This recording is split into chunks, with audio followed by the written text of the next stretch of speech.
Hello दोस्तों, स्वागत है आपके अपने YouTube चैनल में एक नए वीडियो के साथ। बहुत सारे दोस्त हमारे ये कमेंट कर रहे थे कि डिपार्टमेंटल एग्ज़ाम से जूनियर इंजीनियर बनने के लिए क्या क्वालिफ़िकेशन चाहिए। तो इस वीडियो में मैं यही बताना चाहता हूं दोस्तों कि आपको डिपार्टमेंटल एग्ज़ाम से जेई बनने के लिए क्या क्वालिफ़िकेशन चाहिए। आप वीडियो के अंत तक बने रहिएगा, सारा डाउट आपका क्लियर हो जाएगा। और भी लोगों के साथ ये वीडियो को शेयर कर दीजिएगा दोस्तों। चैनल पर नए होंगे तो चैनल को कृपया करके सब्सक्राइब कर दीजिएगा दोस्तों। वीडियो को लाइक कर दीजिएगा ताकि हमको इसी प्रकार से मोटिवेशन मिलती रहे और भी जानकारी आप लोग को देने के लिए।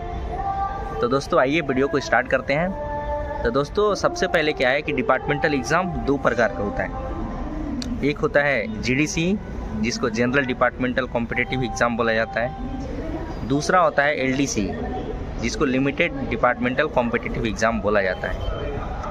तो दोस्तों यहाँ पे क्या है कि नाम से ही पता चल रहा है, जनरल और दूसरा है लिमिटेड। लिमिटेड मतलब उसमें कुछ लिमिट लगाया गया है। जनरल डिपार्टमेंटल में क्या होता है दोस्तों, जीडीसी में, उसमें आपको क्या है, आपके पास डिप्लोमा या बीटेक का डिग्री है तभी आप रेलवे में जूनियर इंजीनियर बन सकते हैं जीडीसी के द्वारा। मतलब जीडीसी में क्वालिफ़िकेशन चाहिए या तो बीटेक या तो डिप्लोमा, पॉलिटेक्निक, जो भी आप किए होंगे तो आप जेई बन सकते हैं, ठीक है। लेकिन एलडीसी में क्या है दोस्तों कि एलडीसी में ऐसा नहीं है। एलडीसी में क्या है कि आपको वर्क एक्सपीरियंस मांगा जाता है। अगर जो आपके पास आईटीआई भी है, पीसीएम भी है, तो आप एलडीसी के द्वारा जेई बन सकते हैं। आराम से नहीं बोलेंगे हम, उसके लिए आपको तैयारी करना होगा, थोड़ा टाइम देना होगा, तभी जाके बन सकते हैं आप। बताएं दोस्तों वर्क एक्सपीरियंस का कि कितना वक्त वर्क एक्सपीरियंस चाहिए डिपार्टमेंटल एग्ज़ाम से जेई बनने के लिए। तो दोस्तों जीडीसी में क्या था, जब हमारे टाइम तक क्या था कि कोई भी वर्क एक्सपीरियंस का ज़रूरत नहीं था। आप जैसे ही रेलवे ज्वाइन किए आपका पीएफ नंबर आ गया, ठीक है। इसके बाद अगर जो वैकेंसी आता है तो उसको आप अप्लाई करके जूनियर इंजीनियर बन सकते हैं जीडीसी में। केवल एलडीसी में वर्क एक्सपीरियंस मांगा जा रहा था पहले 3 साल का, जीडीसी में नहीं मांगा जा रहा था। लेकिन अब क्या कर दिया है कि जीडीसी में भी 2 साल का प्रोबेशन पीरियड जो होता है वो कंप्लीट होना चाहिए, तभी आप जीडीसी भी अप्लाई कर सकते हैं, ठीक है। एलडीसी का जो है तो है वो सेम है, लेकिन जीडीसी में भी 2 साल का प्रोबेशन पीरियड कर दिया। हमारे टाइम में जब मैंने 2021 में फॉर्म डाला था तो उस टाइम मैंने फरवरी में ज्वाइन किया था और मार्च में तुरंत से फॉर्म डाल दिया था। उस समय कोई भी एक्सपीरियंस का ज़रूरत नहीं था जीडीसी के लिए, ठीक है। लेकिन अब जीडीसी के लिए भी प्रोबेशन पीरियड कर दिया है।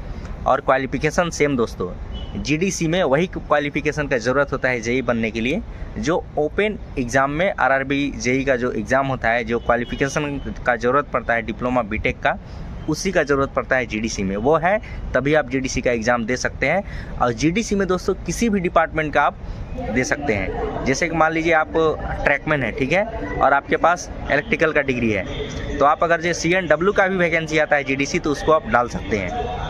लेकिन क्या है कि अगर जो आप एलडीसी में क्या होता है कि सेम डिपार्टमेंट के अंदर ही होता है एलडीसी। मतलब जैसे कि आपका CNW है तो CNW में ही आप पहले से हैं और CNW में ही अप्लाई कीजिएगा तभी आप जेई बन सकते हैं, चाहे और ऊपर पोस्ट पे जा सकते हैं। जैसे मैं ट्रैक मशीन में हूँ, ठीक है, तो ट्रैक मशीन का जो एलडीसी है वो ट्रैक मशीन के डिपार्टमेंट वाले ही देते हैं, दूसरे डिपार्टमेंट वाले नहीं दे सकते हैं ट्रैक मशीन का। तो जैसे कि दोस्तों अभी तक आपको पता चल गया होगा कि जीडीसी से जो है अपना डिपार्टमेंट को आप चेंज कर सकते हैं, दूसरे डिपार्टमेंट में भी जेई बन सकते हैं। लेकिन एलडीसी से केवल जिस डिपार्टमेंट में आप हैं उसी डिपार्टमेंट में एलडीसी दे सकते हैं, दूसरे डिपार्टमेंट में एलडीसी आप नहीं दे सकते हैं। इतना आपको कंफर्म हो गया होगा दोस्तों।